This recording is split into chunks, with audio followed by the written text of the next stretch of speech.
Là, moi, la pensée que j'aimerais partager, c'est une réflexion que j'ai pu avoir depuis 4-5 ans. Et de se dire qu'en fait, aujourd'hui, quand on regarde les problèmes actuels, que ce soit sur l'écologie ou les problèmes liés à la solidarité aussi, c'est de se dire, ils sont les conséquences en fait, de nos comportements, de nos visions du monde, et de se dire, en fait, c'est ça la racine des problèmes, donc aller chercher cette racine-là et questionner en fait nos comportements, et comprendre que nos comportements, ils sont liés à notre éducation, ils sont liés à la société dans laquelle on a on a grandi. Et donc, il y a besoin de questionner à la fois nous, nos représentations du monde personnel, et à la fois collective. Et donc ça, c'est de comprendre que voilà, on nous a construits comme des individus séparés de la nature, en compétition, à essayer de maximiser nos intérêts et qu'avec le matérialisme, en fait, on va être plus heureux. Et donc je pense que c'est ça qui crée aujourd'hui beaucoup de désordre actuel. Et de re-questionner ça, en fait, pour se dire, voilà, quels sont moi mes besoins et derrière, dans quelle société j'ai envie de vivre et d'être prêt, en fait, à rentrer en insurrection contre, justement, un certain mode de pensée, une certaine vision du monde, un certain système qui est en train de détruire l'humain et la planète.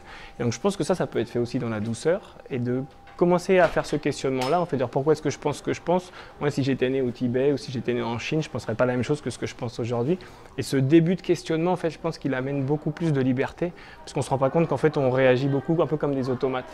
Et donc, plus on se questionne sur pourquoi je réagis comme ça, quelles sont mes émotions, quelle est ma vision du monde, plus on commence à entrer dans une autre partie de soi-même, et plus en fait, il y a un espace qui s'ouvre, et plus on commence à avoir un autre rapport à la vie, un autre rapport avec les humains. Et là, on entre, moi, j'ai eu l'impression, dans un autre rapport en fait au vivant. Et ça, c'est source de joie. Donc pour moi, ça serait voilà, de commencer ce questionnement sur le conditionnement, sur les normes qui créent en fait que ce système a créé. Parce que celui qui crée les normes, en fait, après contrôle aussi les individus. Donc de questionner toutes ces normes pour dire voilà, moi en tant qu'être humain, à quoi j'ai envie de collaborer, à quoi j'ai pas envie de collaborer, et d'essayer d'exprimer dans nos choix de vie. Au fait, ça c'est ma cohérence. En fait, ça c'est ce qui me semble être juste, et essayer voilà, d'avoir cette ligne-là. Et plus d'humains vont commencer à être de plus en plus cohérents, je pense, plus après ça va aller vite dans ce changement-là.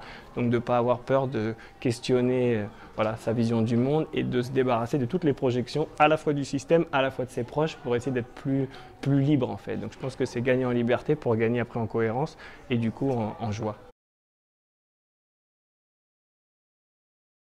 Eh ben, on essaye de tendre vers la cohérence déjà, c'est difficile d'être 100% cohérent, après si on est trop cohérent, je pense qu'on est chiant, on perd tout le monde, donc je pense qu'il y a un rythme en fait à garder, de petits pas à faire.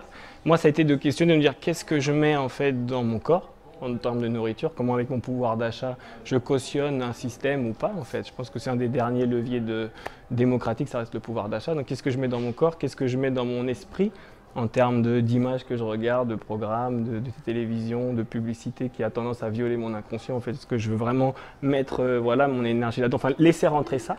Et après la troisième partie, avec quoi je nourris mon âme. Et donc c'est les textes que je vais lire, les rencontres, de passer du temps avec des amis, avec des gens qui partagent justement ces visions et cet altruisme entre guillemets. Donc voilà, c'est faire attention. Moi j'ai essayé de faire attention, voilà, qu'est-ce qui rentre dans ma tête, dans mon âme et dans mon corps.